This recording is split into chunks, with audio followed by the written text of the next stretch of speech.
Aramar Desrossian, bonjour. Bonjour. Merci d'avoir accepté notre invitation. Vous êtes historien du droit, vous êtes agrégé de la faculté des droits. Vous avez écrit notamment un ouvrage qui s'appelle « La paix par l'épée, dans les tranchées de l'actuelle guerre de religion ». C'est votre dernier ouvrage. Est-ce que tout d'abord, vous pourriez vous présenter? Qui êtes-vous, Aramar Desrossian? Bien, je suis né au Vinci, en Seine-Saint-Denis, et j'ai dans une famille donc de rescapés du génocide des Arméniens. Et j'ai fait des études de droit après le bac, sans forcément savoir où j'allais au départ, mais étant donné que j'aimais beaucoup l'histoire, j'ai fusionné l'histoire et le droit pour faire donc ensuite une thèse d'histoire du droit.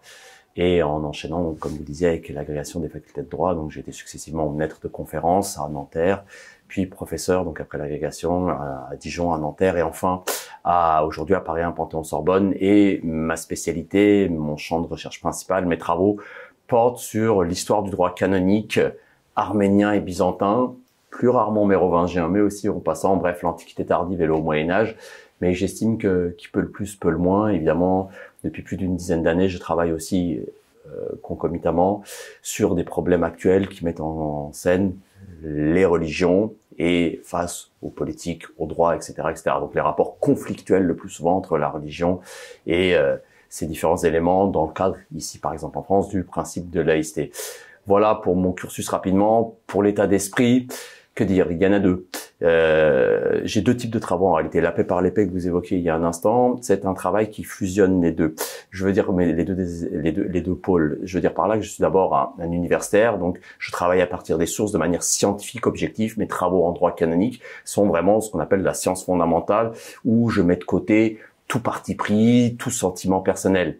Et puis, je publie aussi d'autres textes, des tribunes, un essai comme La paix par l'épée, où là, à partir toujours de ce socle, comment dirais-je, universitaire scientifique, je prends position et là, je deviens militant, si vous voulez.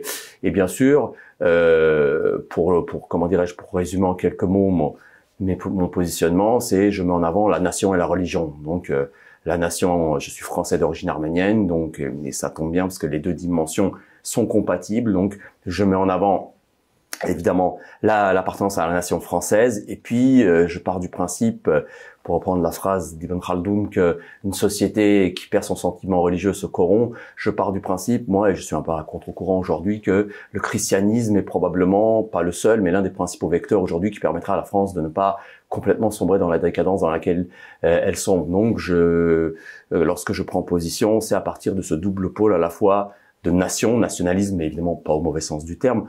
Moi-même n'étant pas, évidemment, je suis un Français comme dirait l'autre de branche, donc je me vois mal évidemment avoir une vision basée uniquement sur le sang, ce serait grotesque, ce n'est pas le problème. Mais à partir donc d'une appartenance nationale qui doit être prégnante, il y a une dimension religieuse qui pour moi est fondamentale, faute de quoi on arrive dans la situation désastreuse dans laquelle nous sommes aujourd'hui, que ce soit en France et différemment en Arménie. Voilà un peu pour répondre à votre première question. Vous parliez de la situation désastreuse en France. Oui. Quels sont les mots MAUX aujourd'hui de la France? Ils sont nombreux, ils sont tout à fait nombreux, ils sont d'ordre démographique, ils sont d'ordre moral, ils sont d'ordre évidemment aussi économique. Enfin, si vous voulez, ça me rappelle un peu, mutatis mutandis, la période de la moitié du IIIe siècle après Jésus-Christ dans l'Empire romain, ou la période dite de l'anarchie militaire, où par un jeu de domino, tous les pôles s'effondrent. Rome essuie des défaites militaires et concurremment, sur tous les plans, tout s'effondre. L'institution impériale, les institutions, l'économie, la société. Pour ce qui est de la France, de manière évidemment différente, l'histoire ne repasse jamais exactement les plats, mais pour la France, c'est un peu la même chose aujourd'hui. Il y a une crise à moult égards, et il y a notamment, parmi d'autres, une crise d'identité profonde, due au fait que même si un peuple doit toujours connaître des nuances, des diversités, il faut un socle commun. Il faut une appartenance commune qui transcende les différences. Or, aujourd'hui, ce n'est plus le cas, de mon point de vue. C'est-à-dire qu'il y a des minorités aujourd'hui qui se mettent en marge plus ou moins clairement, explicitement, de la nation française. Et ça, c'est un problème gravissime. Alors, évidemment, il y aurait beaucoup de choses à dire, mais de mon côté, tous les événements, ce que certains appellent des faits divers et qui sont en réalité des faits de société qui se déroulent ces dernières années, montrent que la situation ne cesse d'empirer, et je pense que ça va aller crescendo. Vous parliez tout à l'heure des valeurs chrétiennes de la France et aussi de laïcité. Vous pensez qu'aujourd'hui la laïcité est fragilisée? Alors, comment dirais-je? Alors moi, plus que de valeurs, je parle même de principe chrétien. Si vous voulez, la laïcité est un principe juridique qui est apparu à l'époque révolutionnaire. Alors, ces prodromes idéologiques sont antérieurs, hein. les idées des Lumières, une formalisation avec la Déclaration des droits de l'homme et du citoyen du 26 août 1789, mais la laïcité stricto sensu, qu'on peut définir comme la possibilité pour chacun d'exercer sa foi, sa religion dans le cadre et public et privé, dans le cadre de la loi, et aussi qui se définit par le fait que l'État n'a pas de religion, il n'y a pas de religion officielle ou de religion d'État. La laïcité a été une arme de guerre principalement contre le catholicisme. C'est historiquement quoi. La laïcité est née dans le christianisme. Il est né dans le christianisme à l'époque moderne. Puis, comme je dis dans La paix par l'épée et dans d'autres textes, la laïcité est un enfant matricide du christianisme. C'est-à-dire qu'en en naissant, elle tue sa mère, ou du moins, si ce n'est pas la tuer complètement, elle la mutile lourdement. Et donc, à partir de là, la laïcité a été vraiment un outil juridique pour écarter le christianisme de la sphère politique et publique. Bien sûr qu'il ne s'agit pas d'éradiquer complètement le christianisme, même si certains révolutionnaires en auraient rêvé. Mais le christianisme reste là. Mais on ne veut plus qu'il joue d'une quelconque manière un rôle politique et public. On veut confiner le christianisme à la sphère privée. Et force est de constater que sur 200 ans, ça a fonctionné. Aujourd'hui, le christianisme, le catholicisme principalement, le protestantisme aussi, globalement, à part des cas évidemment mais réellement minoritaires, se sont pliés au principe de la laïcité. Tel n'est pas le cas de l'islam, ou du moins de certains musulmans, pas de tous les musulmans bien sûr, mais d'une minorité significative, voire très significative. Pourquoi? Parce qu'en réalité, là où le christianisme a accepté en réalité de renoncer à une partie de ce qu'il est. Je veux dire par là que toutes les religions, et notamment les religions monothéistes, mais pas que ce soit le zoroastrisme, que ce soit le judaïsme, le christianisme ou l'islam, ne sont pas, et ça je me tue à dire dans tous mes cours, ne sont pas que de la foi qui soit un phénomène d'ordre privé. Ils sont aussi un phénomène social, juridique, politique et public et collectif. Les religions englobent tout. Et le principe de laïcité, pour aller très vite, si vous voulez, c'est elle laisse subsister les religions, mais à condition qu'elles se délestent, à condition qu'elles abandonnent leur dimension normative, juridique, sociale. Il ne doit rester que la foi et dans le privé. Une minorité significative de musulmans refuse que leur religion soit mutilée, et islamiquement parlant, c'est légitime. Après, évidemment, ça met en place une antinomie et une confrontation terrible. Or, pour finir avec ça, là où la laïcité avait été intraitable, impitoyable avec le catholicisme au début du XXe siècle, aujourd'hui elle ne cesse de reculer, de tergiverser et de perdre du terrain face aux avancées toujours plus prégnantes de cette minorité. Encore une fois, c'est une forte minorité. C'était pas comme en licence 0,01%, c'est des je sais pas 10, 15, 20, 30%. On le voit, des récents sondages montrent que même une majorité de jeunes de moins de 25 ou de moins de 15 ans musulmans estiment que ce soit la loi musulmane ou que ce soit différents autres principes liés à l'islam doivent primer sur les lois françaises ou les principes de la République française ou sur la laïcité, etc. Donc on le voit là qu'il y a une véritable confrontation et de deux choses l'une. Ou bien l'État français et plus généralement les corps constitués et plus généralement toutes les institutions vont mettre fin à cela et vont faire en sorte qu'il y ait réellement la prise de conscience. Je pense qu'elle y est, c'est la lâcheté et la volonté d'agir qui manque. Ou bien donc il y aura comme il y a un siècle avec le catholicisme, une espèce de retour de bâton et une force importante pour contraindre l'islam à abandonner sa partie normative et politique, surtout normative, secondairement politique, ou bien l'islam, que les gens appellent islamisme, mais moi j'appelle ça l'islam intégral, progressera et continuera de se développer et de pan par pan d'occuper l'espace, d'occuper des positions et au fond de s'étendre naturellement. Cette part de musulmans qui refusent la laïcité, selon vous, est-elle plus importante ou est-elle juste plus bruyante que la part de catholiques qui refusent également la laïcité? J'ai envie de dire les deux, mon capitaine. Je veux dire par là que il y a probablement plus de catholiques qu'on imagine, pour ce qu'il en reste, qui sont peu ou prou conscients. Mais là, le doute est permis parce que l'Église, le catholicisme a une dimension plus organisée que l'islam sunnite, même si là aussi c'est une tarte à la crème parmi d'autres. On dit en islam sunnite il n'y a aucune organisation. C'est pas tout à fait vrai. C'est plus compliqué que ça. Il y a tout un schéma de mufti et et aussi de fuqaha, c'est-à-dire de juristes. Enfin, c'est plus organisé qu'on le dit. Mais passons. Le catholicisme est très structuré. Or, la hiérarchie catholique, notamment en Occident depuis des décennies, court devant les fidèles pour soumettre le catholicisme à la laïcité. Donc les rares catholiques, la minorité de catholiques peu bruyante est réellement minoritaire, qui ne veut pas ce schéma-là. De toutes les manières, on l'entend peu, et quand on l'entend, elle reçoit tout de suite une volée de bois vert d'une violence inouïe.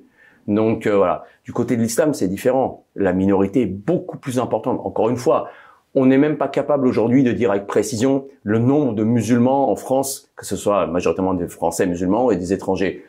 Ça fait des années que moi j'entends ils sont 5-6 millions, peut-être, je sais pas. En tout cas, c'est au minimum 10% de la population française qui est de confession musulmane.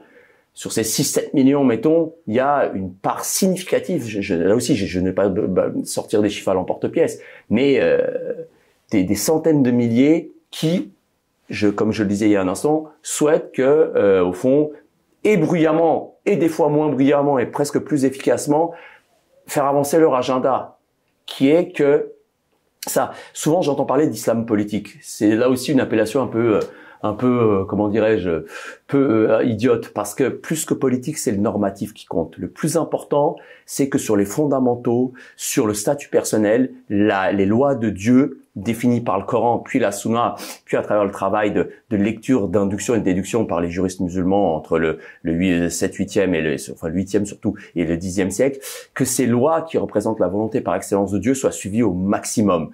Et notamment ces lois qui se fondent sur une triple inégalité, parce que c'est mon expression, je parle des inégalités paradigmatiques, la plus importante de toutes, fidèle-infidèle. Une société musulmane discriminera systématiquement, sur le plan juridique et aussi social, les non-musulmans par rapport aux musulmans. Ça, c'est à partir du moment où la loi musulmane s'applique, cette discrimination tombe est présente automatiquement. Ensuite, il y a une deuxième discrimination qui est homme-femme, qui est une réalité là aussi. Il suffit de lire le Coran, la sourate 4, verset 34 et des tas d'autres. La chose est actée, il n'y a pas de discussion. Ce qui ne veut pas dire que la femme n'a pas une situation, n'a pas un rôle et n'a pas, comment dirais-je, un statut à part, un statut complet, mais avec une hiérarchie. Et puis la troisième distinction, qu'on oublie aisément, mais qui est terrible parce que, alors, certes, elle est plus historique qu'actuelle, encore qu'aujourd'hui, dans certains États du Golfe, ça existe toujours, c'est entre libre et esclave. Voilà. Donc, la loi musulmane se fonde dans sa traduction sociale, d'abord et avant tout sur ces trois pôles. Et tout le reste ne va qu'après.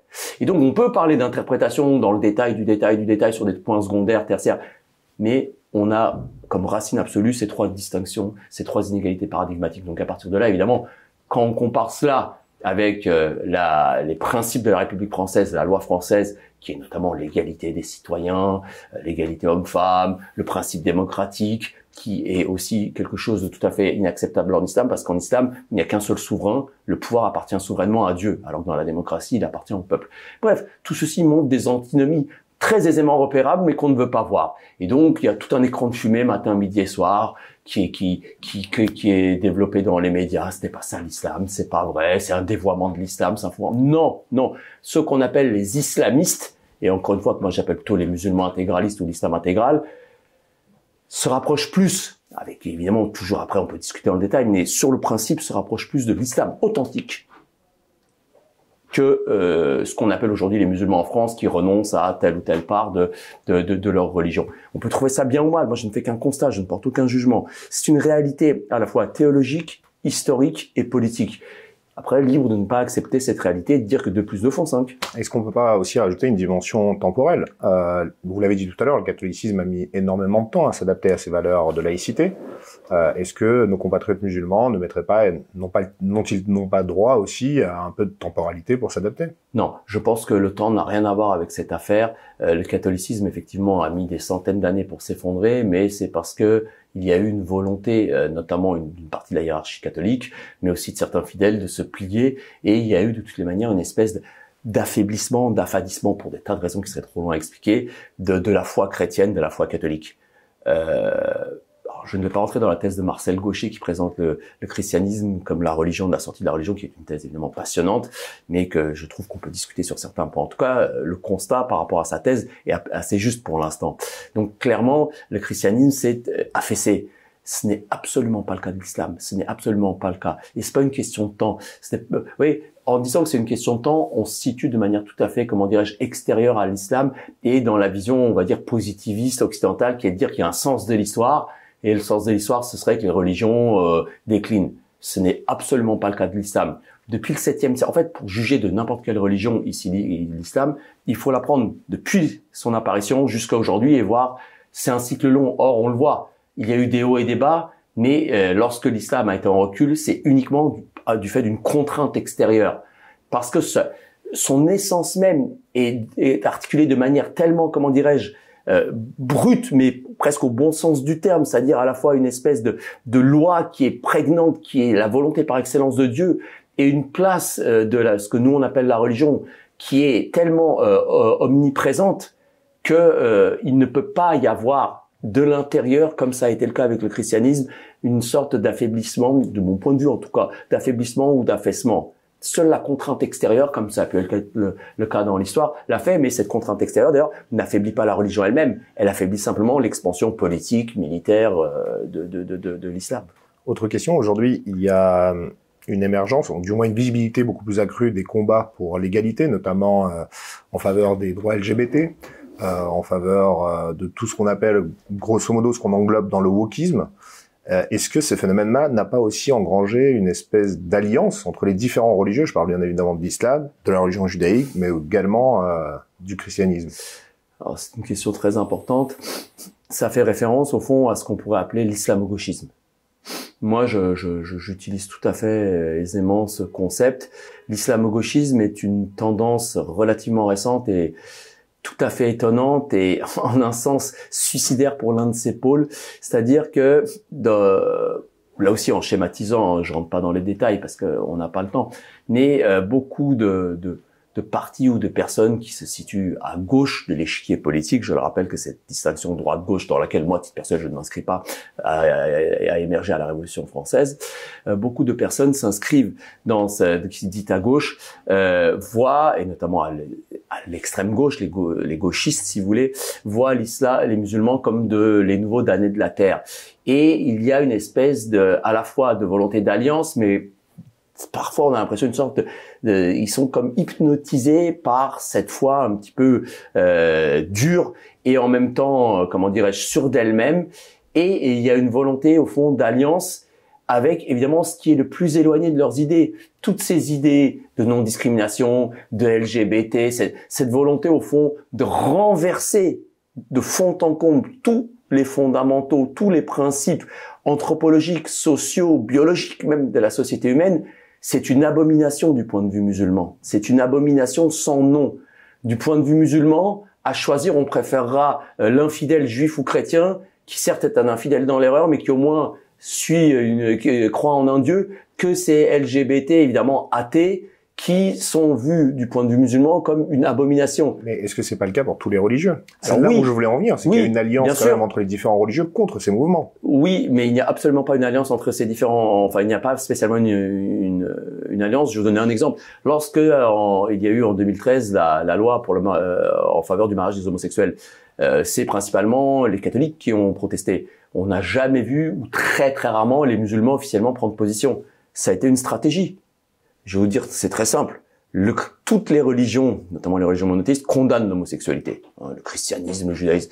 La différence, c'est que dans le christianisme, c'est une condamnation en tant que telle, au moins sur le plan religieux, sans peine temporelle. C'est éventuellement une excommunication. Il y a une peine religieuse. En islam, c'est la peine de mort. Dans le judaïsme, c'est la peine de mort pour les homosexuels. Donc, vous voyez, là, rien que cela devrait suffire. Or, pour ces musulmans authentiques qui font souvent aujourd'hui cause commune, stratégiquement, par stratégie avec ces gauchistes, c'est quelque chose de tout à fait, ils pratiquent pour l'instant une stratégie liée à ce qu'on appelle la taqiyya, la dissimulation, qui est de faire alliance pour progresser. C'est l'idée que tous les moyens sont bons, même des moyens mauvais, pour que la cause vertueuse progresse. Mais, pour le dire là aussi, je le dis un peu comme ça, de manière à la fois triste et ironique, le jour où ces musulmans intégralistes prennent le pouvoir avec l'aide des islamo-gauchistes, les premiers qui seront découpés en morceaux, ce seront ces gauchistes. Il suffit de voir, par exemple, ce qui s'était passé en Iran en 1979 avec le parti Tudeh. Voilà, c'est systématique et c'est logique. Donc après, reste une question. Si vous ou moi, on a conscience de cela, est-ce que tous ces islamo-gauchistes sont ont le cerveau à ce point-là embrumé pour ne pas s'en rendre compte? Je pense que certains d'entre eux sont trop stupides pour s'en rendre compte, mais d'autres non. Mais il y a une espèce de, comme je vous le disais tout à l'heure, à la fois de fascination. Et il y a un second point, c'est que on voit bien, il y a un parti aujourd'hui assez important qui porte un peu ses idées, puis il y en a d'autres, des groupuscules moins importants, mais encore plus virulents. l'idée, au fond, l'islam, c'est aussi un moyen de quoi? C'est un moyen de combattre la France, la nation française avec ses traditions et son histoire. Mais il y a quelque chose que la plupart des islamo-gauchistes détestent encore plus que la France, c'est le christianisme. C'est le christianisme.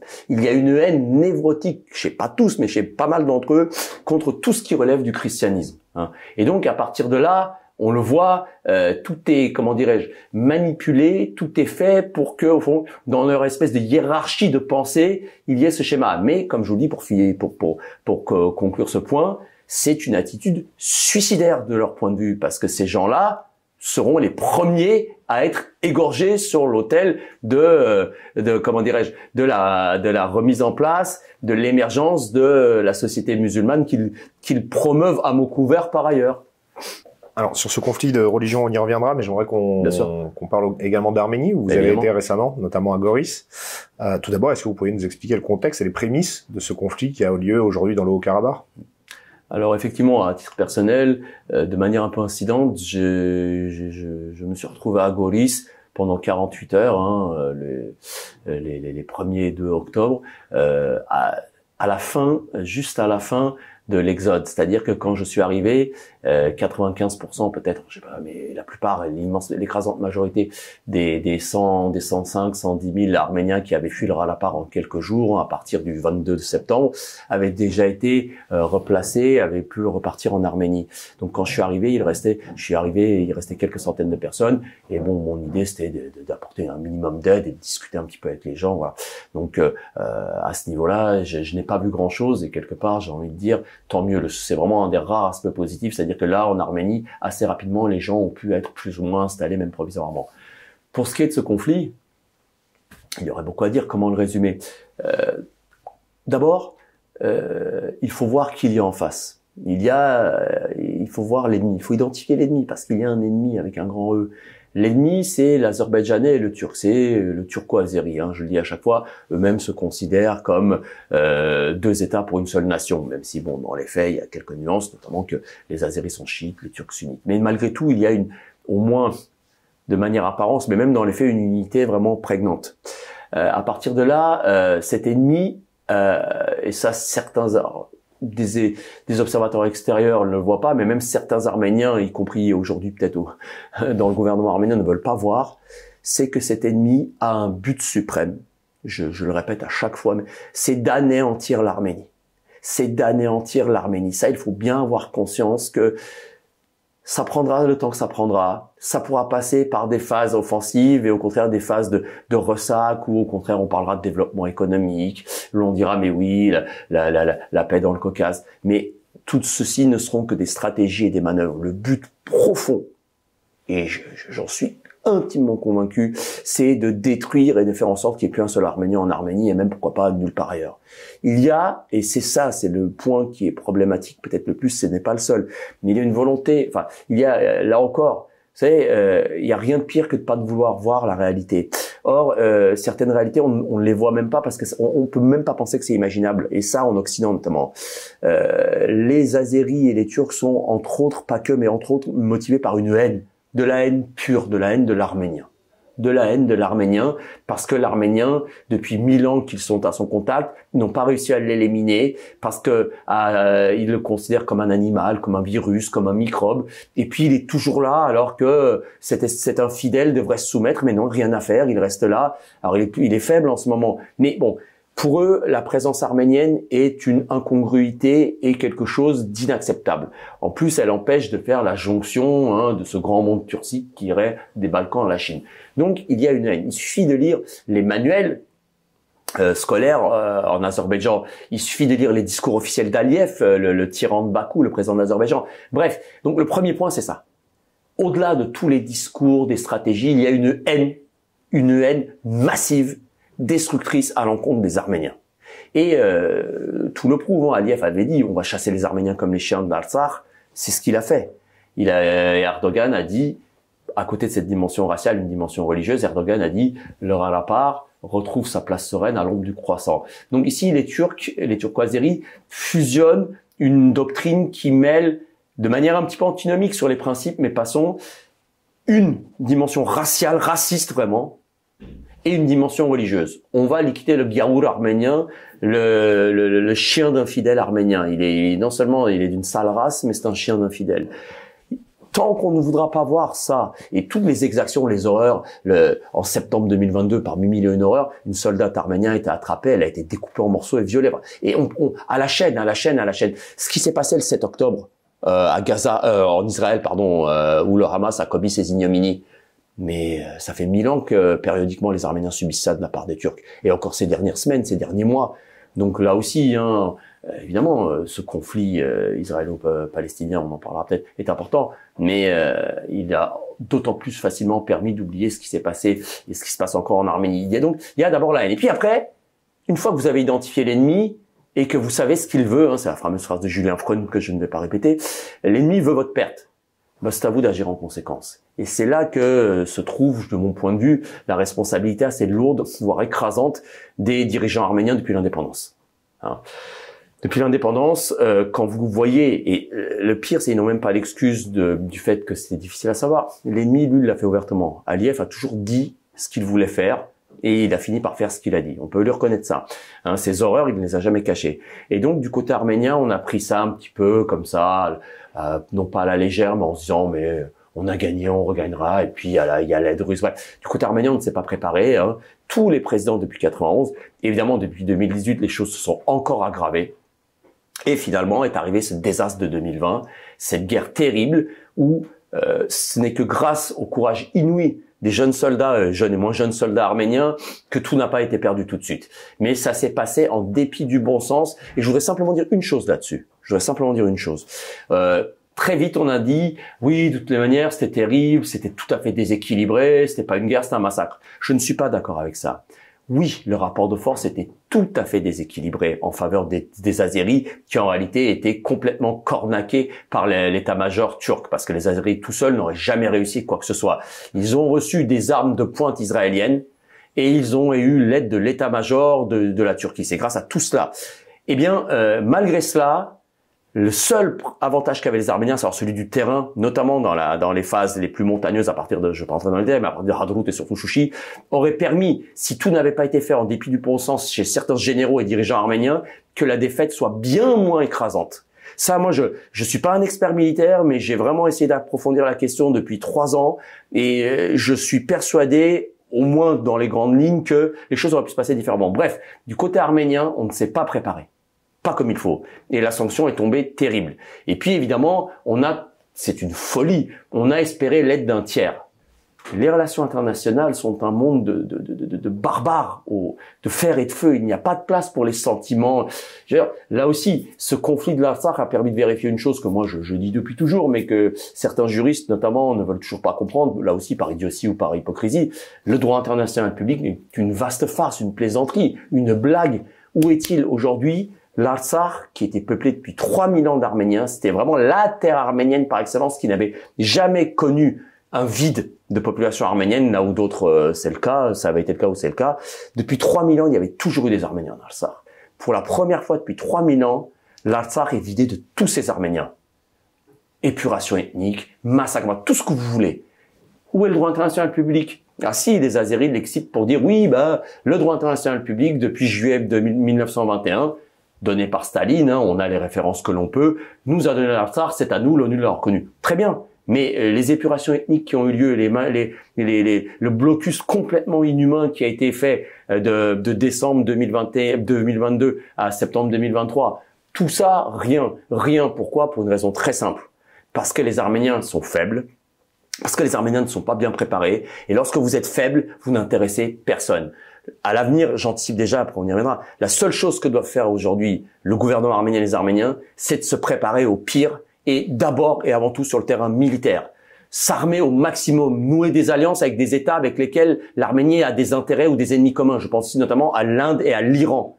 Peu importe ce que peuvent penser les Occidentaux, quoi que ce soit. Parce que ce ne sont pas les Occidentaux qui, contrairement, j'espère me tromper, peut-être que ça sera finalement, que je me tromperai, je serai le premier à le reconnaître, mais je ne crois pas toujours aujourd'hui qu'à part des grands discours et une aide comme ça, presque alibi, il y a pour l'Arménie quelque chose de vraiment structurant et prégnant à attendre comme aide de l'Occident. Donc, il faut se préparer parce que demain, après-demain, les Azéris et les Turcs vont avancer, le Syunik d'abord, le sud de l'Arménie qui est vital, et ensuite tout le reste de l'Arménie. Alors justement, ça me permet de faire la transition.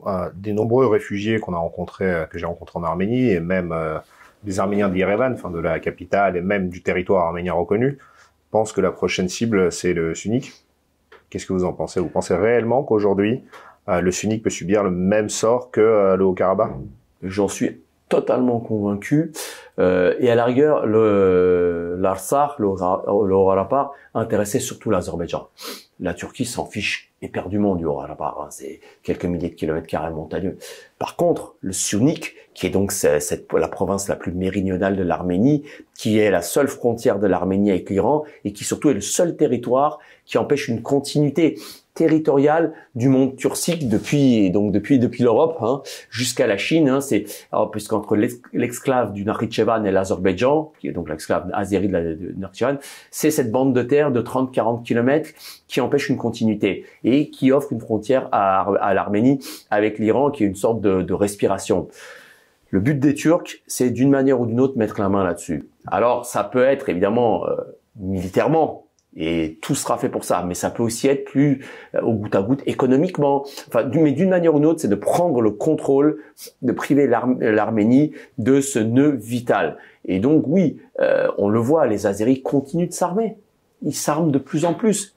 D'ailleurs, là aussi, je le dis au passage, j'ai écrit récemment un texte là-dessus, Israël, en dépit de tout ce qui se passe, Israël par rapport auquel l'Azerbaïdjan a dit désolé, hein, nous par solidarité islamique, nous soutenons le peuple palestinien, il faudrait même revenir à la situation de 1949. Israël continue de surarmer l'Azerbaïdjan. Parce que évidemment, ils voient l'Azerbaïdjan comme une espèce de tête de pont contre l'Iran, qui est l'obsession israélienne. Donc tout ça pour dire que oui, c'est une question de temps, militairement, mais ça peut prendre d'autres formes.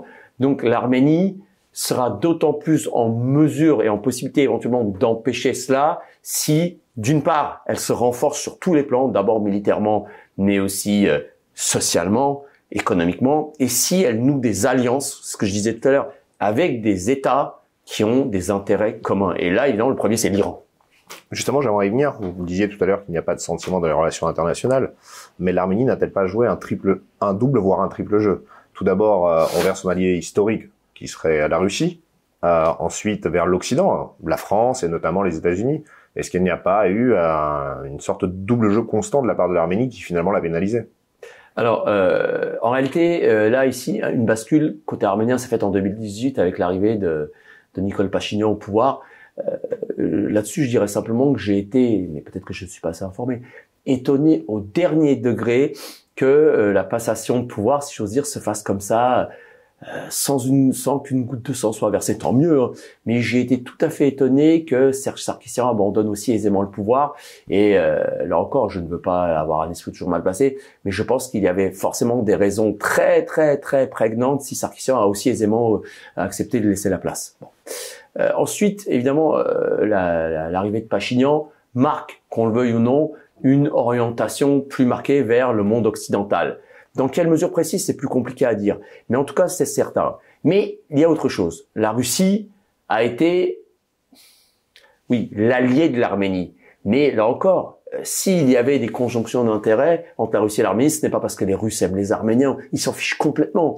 Globalement, ils ont un mépris pour les Arméniens. Mais il y avait une conjonction d'intérêts dans la continuité à l'issue de la chute de l'URSS. La preuve, il y a une base militaire à Gümrük, qui est une base très importante. Bref. Donc, les Arméniens ont eu l'idée depuis l'indépendance que, dans le pire des cas, de toute façon, les Russes interviendraient en se disant que ce serait trop désastreux pour eux que leur allié soit vraiment mis hors d'état de nuire ou trop affaibli dans le Caucase. La présence de Pachinian, mais c'est une hypothèse, a peut-être facilité le fait que les Russes ont eux-mêmes tourné kazakh. C'est-à-dire que, étant donné les événements qui se préparaient, étant donné que la chose ukrainienne allait tôt ou tard venir devant le devant de la scène, étant donné que la Russie allait être dans une confrontation dure, vraiment dure avec le monde occidental, il fallait des alliés, ou du moins des gens neutres qui ne soient pas un obstacle supplémentaire pour la Russie. Que pèsent les 2,5 millions, 3 millions d'Arméniens face aux Turcs, aux Azéris et au monde turcique? Rien. Donc je pense que de toutes les manières, l'histoire de l'Artsakh, c'est assez rapidement réglé du côté russe, l'idée de dire. Et pour le reste, aujourd'hui, évidemment, le fait que Pachinian soit là incite d'autant plus les Russes à se détourner des Arméniens et à les laisser un petit peu comme ça, à moitié vivants, à moitié morts, et en tout cas de ne pas se mettre l'Azerbaïdjan à dos pour des motifs économiques, que ce soit pour liés aux hydrocarbures, et de ne pas avoir la Turquie comme un allié, comme un ennemi déclaré, alors que la Turquie est dans l'OTAN, mais qu'elle joue, elle, de son côté, pour défendre ses intérêts, un double jeu assez habile. Donc je pense que la première chose, c'est que de toutes les manières, Pachinian n'a fait que durcir quelque chose qui peut-être était sous-jacent, mais c'est une hypothèse. Quant aux Occidentaux, c'est un thème, évidemment, je suis en France, je suis français, c'est quelque chose qui me touche beaucoup, évidemment. Alors il y a l'Occident et il y a la France. Les liens entre la France et l'Arménie sont lointains, très très lointains et très profonds. Plus lointain qu'on l'imagine, je le dis assez fréquemment. Si tout se passe bien, en 2024, va sortir un article que j'ai créé avec un collègue, un long article, là, cette fois-ci purement scientifique, d'histoire du droit, qui montre que dans le cadre de l'armée romaine à la fin du IVe siècle, où les Romains donc avaient pour stratégie de déplacer leurs troupes, ils constituaient des groupes, des cohortes et des légions, non, mais en tout cas des regroupements de soldats par ethnie, avec leurs couleurs, leurs armes, leurs chefs, mais qui servaient l'armée romaine. Et l'idée, c'était de les mettre de l'autre côté de leur territoire d'origine. On a plusieurs groupes de soldats arméniens basés en Gaule, et notamment en Lorraine, à la fin du IVe siècle. On a probablement même un roi d'Arménie déchu, le fameux Varazdad, qui, si ce n'est lui, en tout cas son entourage, son escorte et son clan Archagouni, ont été stationnés là aussi dans la région de Toul, près de Metz, vers les années 380-390. Mieux, à cette même époque, l'évêque de Metz, et ça, s'appelle Sempat, qui a un nom strictement arménien. Donc ouais, les liens commencent très tôt. Ensuite, évidemment, c'est quelques milliers d'Arméniens qui se mélangent, qui épousent des Gauloises, chose tout à fait exceptionnelle, parce que normalement, les non-citoyens romains, les barbares, n'avaient pas le droit de se marier avec des citoyennes romaines. Mais là, étant donné le pédigré un petit peu très chic de ces Arméniens, ils sont mélangés et sont rentrés dans la fusion mérovingienne. Voilà. Donc, il y avait des Arméniens, quelques milliers dès cette époque. Et pas que, d'ailleurs, il y avait aussi quelques Syriens, bref. Et puis, l'époque des croisades, bien sûr. Mais n'empêche que, s'il y a une réelle proximité, et je pense, je le dis aussi à chaque fois, une réelle amitié, des liens forts entre les peuples français et arméniens, ce n'est pas la même chose quand il s'agit des États. Or, l'État français, depuis des siècles, depuis au moins François Ier, et sa funeste alliance de 1536 avec le sultan ottoman, l'État français, pas du tout par haine des Arméniens, au contraire, mais parce qu'il pensait de ses intérêts, ménage à chaque fois la Turquie. Hier contre Charles Quint, aujourd'hui contre la Russie.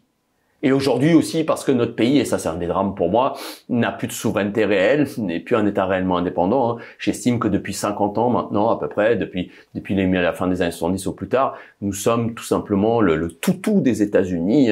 Notre politique étrangère, notre souveraineté existe quand il s'agit de choses secondaires, mais quand c'est les gros dossiers, si j'ose dire, quand c'est les grosses inflexions, là on suit. Alors il y a eu une exception en 2003 en Irak, mais voilà, une fois n'est pas coutume, comme on dit. Donc tout ça pour dire, enfin pour parler en juriste, donc tout ça pour dire que malheureusement, jusqu'ici, et la Première Guerre mondiale l'a prouvé lorsqu'il y a eu le génocide des Arméniens, l'abandon de la Cilicie, en 1921, etc., etc., etc. Donc, je parle même pas du Sandjak d'Alexandrette en 1939, là, qui concernait pas spécialement que les Arméniens. Tout ça pour dire quoi? Tout ça pour dire que jusqu'ici, les intérêts de l'État français ont toujours joué contre l'Arménie parce que, au minimum neutre et parfois même favorable à la Turquie, non pas par amour pour la Turquie, et là c'est pas du tout le cas, mais par ce calcul qui vise notamment un ennemi commun, soi-disant que le plus fort, ici la Russie. Donc tout ça pour dire que je n'attends pas mieux que tout à coup les choses changent, que la France réellement aide et arme l'Arménie, mais c'est pas quelques dizaines de blindés qui changeront la chose. Là aussi, juste, l'Ukraine a reçu des dizaines de milliards d'euros d'armement. De la France, elle a reçu plusieurs milliards des dons. Alors que là, les blindés ont été vendus. Voilà, on se moque du monde. Si vraiment la France veut aider l'Arménie, on n'en demande pas tant. Qu'elle donne ne serait-ce que le 10e, voire le 20e de ce qu'elle a donné à l'Ukraine, à l'Arménie. Ce n'est pas le cas et je doute que ce soit le cas demain. Donc des belles paroles, c'est bien. mais moi, j'ai très peur de la vente à Libye. Ah, on est avec vous. Ah, vous savez, on a essayé de vous aider. Tout ça pour se donner bonne conscience. Mais le jour où la foudre tombera, je suis pas certain que les belles paroles ou les quelques dizaines d'observateurs européens serviront à grand chose. Là, il faudra des armes. Là, il faudra de l'armement. Il faudra des militaires. Et j'espère me tromper, mais je serai les Arméniens, je serai le gouvernement arménien. Je ne compterai pas trop sur une aide vraiment massive et substantielle de l'Occident. J'en reviens également à notre discussion du début concernant les religions. L'Arménie se vante, se targue, et historiquement c'est réel, c'est le premier peuple chrétien, c'est les prémices de la chrétienté. Premier royaume chrétien. Premier royaume chrétien. Quelle est la dimension religieuse dans ce conflit? Alors, certains de mes détracteurs, ou parce qu'ils m'ont mal lu ou n'ont pas compris, ou par malice, me prêtent l'idée fausse qui est que j'expliquerai tout par la chose religieuse. Ce n'est absolument pas le cas. La chose religieuse, les religions n'expliquent jamais tout. Mais tomber dans l'autre extrême, qui est à peu près le cas tout le temps, dire « Ah, mais non, c'est pas religieux, c'est un fourvoiement total.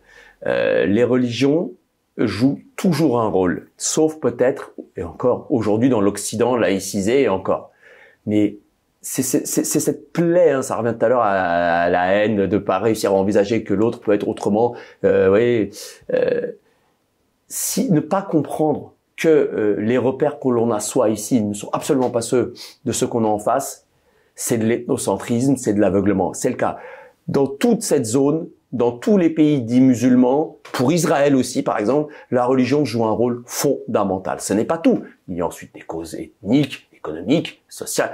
Voilà, c'est un tout. Mais vouloir nier la prégnance de la chose religieuse, c'est une idiotie. Je l'ai dit tout à l'heure, Erdogan l'a dit tout de suite. Erdogan a dit le Raqqa retrouve sa place sereine à l'ombre du croissant. Bien sûr que c'est une guerre religieuse. Il a envoyé des milliers de djihadistes venus de Syrie pour l'essentiel combattre les Arméniens.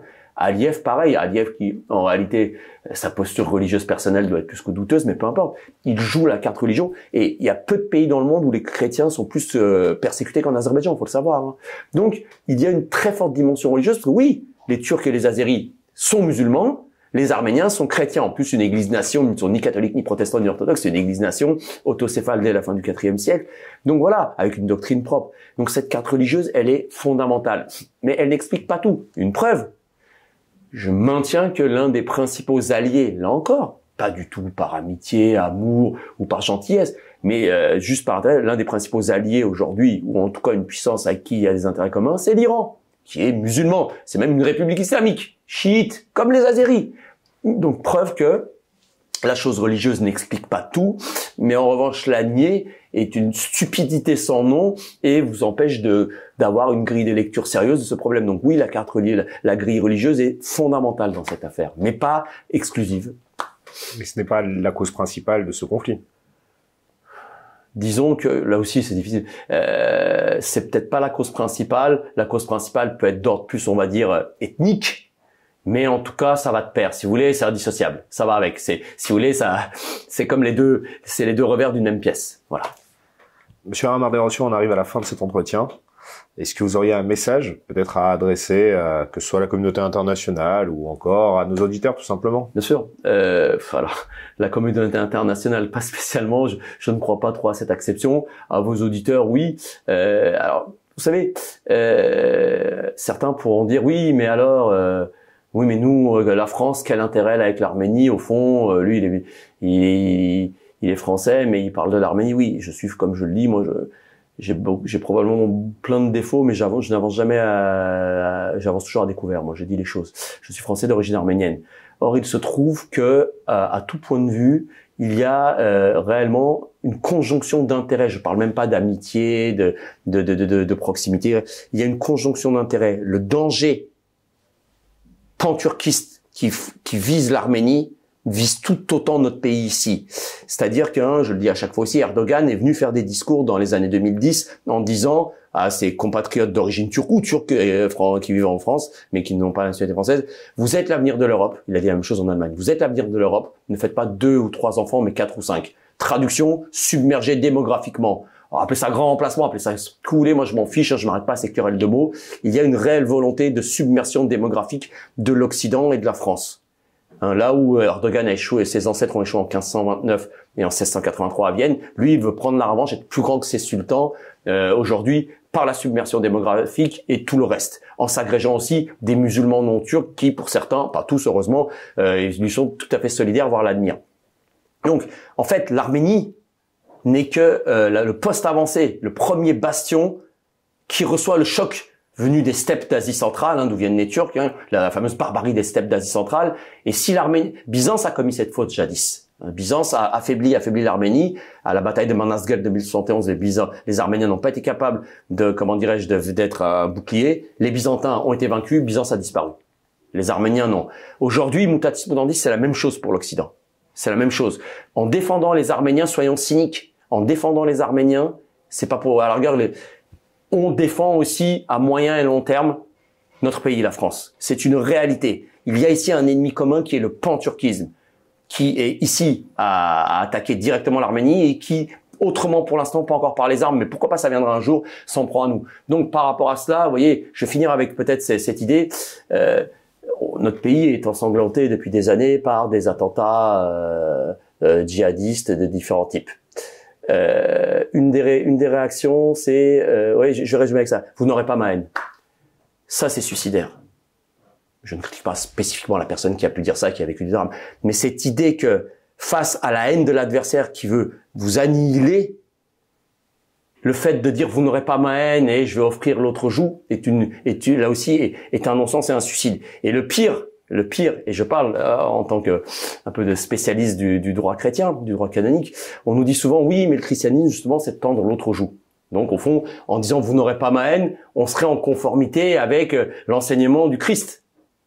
C'est tout à fait l'inverse. C'est exactement l'inverse. Pourquoi? Parce que oui, lorsque vous êtes attaqué, l'enseignement du Christ est de dire de ne pas immédiatement répondre à la violence par la violence et d'accorder le pardon.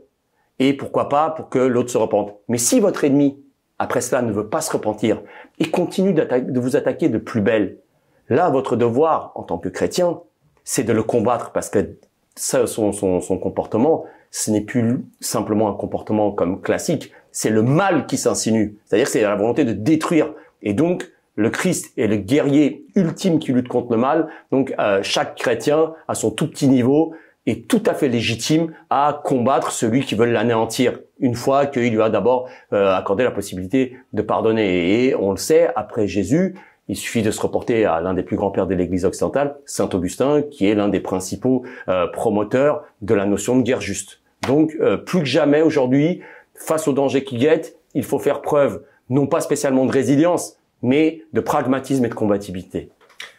Aram Marder-Ossian, merci. Merci d'avoir été notre invité aujourd'hui. Les derniers propos que vous venez de tenir, j'aimerais beaucoup en débattre, mais peut-être à une prochaine occasion, je l'espère.